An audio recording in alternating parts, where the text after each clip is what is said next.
என்னோட பேர் இருதயமேரி. நான் வாங்குற மாவட்டத்துலேருந்து வந்திருக்கேன். என்னோட மகளோட குழந்தைக்கு பேரனுக்கு காய்ச்சல் இருந்துச்சு.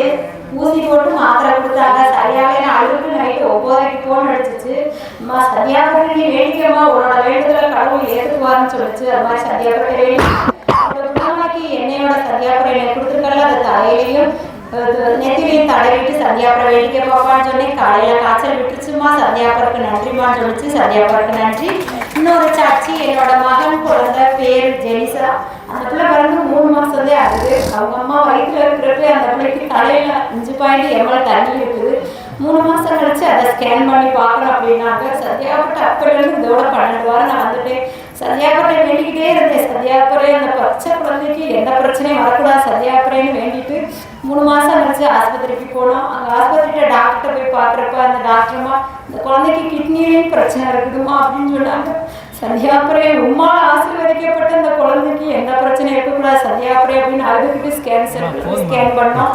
அப்போ ஸ்கேன் பண்ணுறப்ப அந்த குழந்தை டாக்டர் ஸ்கேன் ரிப்போர்ட் நல்லா வந்திருக்கு. தலையில் எந்த பிரச்சனையும் இல்லை. வலதுபுறத்தில் இருக்க கிட்னி சரியாயிடுச்சு. இடதுபுறத்தில் இருக்க கிட்னிக்கு இந்த லேசாக வீக்க இருக்குது. அது சரியாயிருமா, நீ பயப்பட வேண்டாம்னு சொன்னார். சந்தியாபுரனுடைய அந்த குணமளிக்க என்னையே அந்த வலது பக்கம் இருக்கிற கிட்னியை பேட்டியை சுகமளிக்கிற நம்பிக்கையோட சந்தியாபுரத்துக்கு நன்றி சொல்கிறேன். நாங்கள் திண்டுக்கல்லேருந்து வரோம். அச்சா, எனக்கு 20 நாளாக காதடப்பாக இருந்துச்சு. என் சந்தியாபுரத்தை வேண்டி அவருடைய புதுமையை தடவுறதுனால என் காது இப்போ நல்லபடியாக கேட்குது. அவருடைய செய்களுக்கு கொடுக்க அவர் வழியாக எனக்கு நல்ல குணமெடுத்ததுக்காக சந்தியாபுரத்துக்கு நன்றி. வருகிறேன். எங்கள் வீட்டுக்காரருக்கு 13 நாள் ஆச்சு ஓப்பன் சர்ஜரி செய்து. அவருக்கு இந்த 10 நாளாகவே வாந்தி, ஒரு மடக்கு தண்ணி குடித்தாலும் 1/2 இட்லி தின்னாலும் அப்படியே வந்துடும்.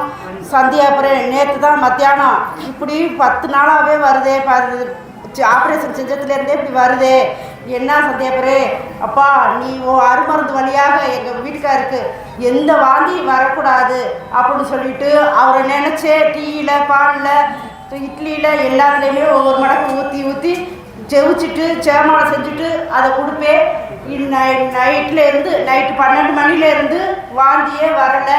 அந்த சந்தியாபுரத்துக்கும் உயிர் தாண்டவருக்கும் கோடான கோடி நன்றி. நான் ராமன்பட்டியிலேருந்து வரேன். எனக்கு ரெண்டு பெண் குழந்தைகள் இருந்தாங்க. சந்தியாபுரத்தை எனக்கு ஆண் குழந்தை வேணும்னு மடிப்பிச்சை கேட்டுருக்கோனேன். அதே மாதிரியே எனக்கு ஆண் குழந்தை கொடுத்ததற்கு சந்தியாபுரத்துக்கு கோடான கோடி நன்றி. நான் வண்ணம்பட்டியிலேருந்து வந்திருக்கேன். என் பேர் சுகன்யா வினரசி. எனக்கு டெலிவரி டயத்தில் 2 நாள் நார்மல் டெலிவரிக்கு வலி இருந்துச்சு. கடைசியாக தம்பிக்கு துடிப்பு கம்மியாக இருக்குன்னு உடனே ஆப்ரேஷன் பண்ணுன்னு சொல்லிட்டாங்க. ஆப்ரேஷன் பண்ணி எடுத்த உடனே தம்பிக்கு மறுபடியும் மூச்சு திணறல் வந்துருச்சு. 4 நாள் ஐசியூவில் இருந்தேன் என் தம்பி. அதுக்கப்புறம் சரியாகி 7ஆவது நாள் வீட்டுக்கு வந்துட்டோம். வீட்டுக்கு மறுபடியும் 4ஆவது நாளே தம்பி வாயெல்லாம் புண்ணாக சரியாக பால் குடிக்காமல் இருந்தேன். மறுபடியும் ஹாஸ்பிட்டல் போனோம். போனதுக்கப்புறம் உடனே அட்மிஷன் போடணும் அப்படின்னு சொல்லிட்டாங்க. அங்கே இருந்து அன்றைக்கி நைட்டு 2 மணிக்கே தம்பிக்கு ஃபிக்ஸ் வந்துருச்சு. மறுநாள் சாயங்காலம் 6 வரைக்குமே ஃபிக்ஸ் இருந்துச்சு.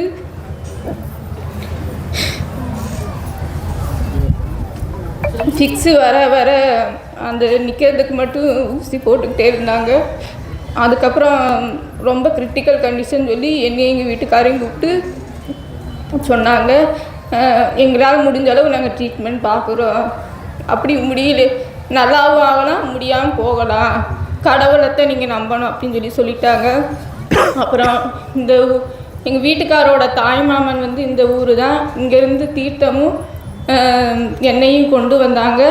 நான் ஐசியூவில் யாருக்கும் தெரியாமல் கொண்டு போய் தம்பி நெற்றியில் வச்சு என் குழந்தைய எப்படியா காப்பாற்றி கொடுக்கணும், குழந்தைய தூக்கிட்டு நாங்கள் சாட்சி சொல்கிறோன்னு சொல்லி வேண்டிக்கிட்டோம். குழந்தை நல்லபடியாக ஆகி குணப்படுத்தி கொடுத்ததுக்காக சந்தியாபுரத்துக்கு கோடான கோடி நன்றி.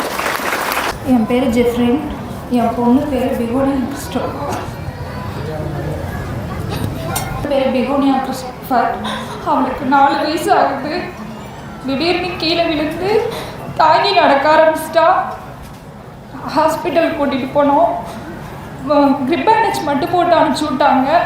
திரும்பி 5 நாள் கழித்து வலி வீக்கம் வத்தவே இல்லை. திரும்பியும் தாங்கி தான் நடந்தா. ஆஸ்பத்திரிக்கு திரும்பியும் கூப்பிட்டு போனோம். மாவுக்கட்டு போட்டு விட்டாங்க. மாவுக்கட்டு அவுக்கு 5 நாள் கழித்து போனோம். மாவுக்கட்டு அவுத்து எக்ஸ்ரே பார்க்கும்போது சின்ன எலும்பு ஃபுல்லாகவே சலம் இருக்குது அப்படின்னு சொல்லிட்டாங்க. எம்ஆர்ஐ ஸ்கேன் எடுத்தால் தான் எதுவாக இருந்தாலும் தெளிவாக சொல்ல முடியும்னு சொன்னாங்க. 2 நாள் எம்ஆர்ஐ ஸ்கேன் எடுக்கிறதுக்கு ஃபஸ்ட் நாள் வந்து தூக்க மருந்து கொடுத்தாங்க. என் பொண்ணு தூங்கவே இல்லை. எங்ககிட்ட தூங்குறா, அந்த மிஷின்குள்ளே போகும்போது எந்திரிச்சுக்குவா, அதனால் எடுக்கவே முடியல. 2ஆவது நாள் ஐவி வழியாக தூக்க மருந்து கொடுத்தாங்க. அப்பயும் என் பொண்ணு தூங்கவே இல்லை. 3ஆவது நாள் வந்து நமக்கு பெரியவங்களுக்கு கொடுக்குற டோசேஜ் கொடுக்குறோம் அப்படின்னு சொல்லிட்டாங்க. நான் இங்கே தான் வந்து காலையிலேருந்து உட்காந்துருந்தேன். என் பொண்ணுக்கு ஸ்கேன் மட்டும் எடுத்துட்டா மட்டும் போதும்னு சொல்லிட்டு அப்புறம் எங்கள் வீட்டிலேருந்து ஃபோன் நாங்கள் ஸ்கேன் எடுத்தாச்சுன்னு சொல்லுவோம். தீர்த்தம் கொண்டுட்டு போனேன். ஞாயிற்றுக்கிழமை அடுத்த நாள் தான் ரிப்போர்ட் வரும்னு சொல்லிட்டாங்க. ரிப்போர்ட்டில் பார்க்கும்போது அந்த சலம் ஃபுல்லாகவே அரிச்சிருச்சுன்னு சொல்லிட்டாங்க எலும்பை. அதுக்கு 25 நாள் தொடர்ந்து வந்து ஆன்டிபயோட்டிக் இன்ஜெக்ஷன் போட்டால் தான் கரையும்னு சொன்னாங்க. அதுக்கும் மீறி அந்த இன்ஜெக்ஷனில் கரையிலைன்னா கோயம்புத்தூரில் கங்கா ஹாஸ்பிட்டலில் தான் இதுக்கு ட்ரீட்மெண்ட்டு இங்கே எங்கேயுமே இல்லை அப்படின்னு சொல்லிட்டாங்க. நாங்கள் டெய்லி குடும்பத்தோடு இங்கே வந்து என் பொண்ணுக்கு அந்த இன்ஜெக்ஷன் வழியாகவே சலம் கரைஞ்சிடணும்னு வேண்டிட்டு போனோம். டெய்லியும் இன்ஜெக்ஷன் போட்டு கோயிலுக்கு தான் வருவோம். என் பொண்ணை இங்கே வந்து நடக்க விட்டு விளையாட விட்டு தான் கூப்பிட்டு போவோம். இப்போ செவ்வாய்க்கிழமை ஹாஸ்பிட்டல் போனோம். சலம் இல்லை, லைட்டாக தான் இருக்குது. ஞாயிற்றுக்கிழமையிலேருந்து என் பொண்ணு தாங்கி நடக்கவே இல்லை, நல்லா நேரம் நடக்கா. எங்கள் பொண்ணை வந்து எங்களுக்கு பத்திரமா கொடுத்த சந்தியாகப்பருக்கு கோடான கோடி நன்றி. நான் திண்டுக்கல்லிருந்து வருகிறேன். என் பெயர் லயலா சேவியராஜா. நான் திண்டுக்கல் தொழிற்பேட்டையிலே ஒரு தனியார் நிறுவனத்திலே வேலை பார்த்து கொண்டிருக்கிறேன். நான் இன்னொரு தான் வேலை பார்க்க வேண்டும். அப்போது இஎஸ்சி ஹாஸ்பிட்டலிருந்து மருத்துவர்கள் வந்து ஒவ்வொரு தொழிலாளர்களும் பரிசோதனை போது என்னையும் பரிசோதித்தார்கள்.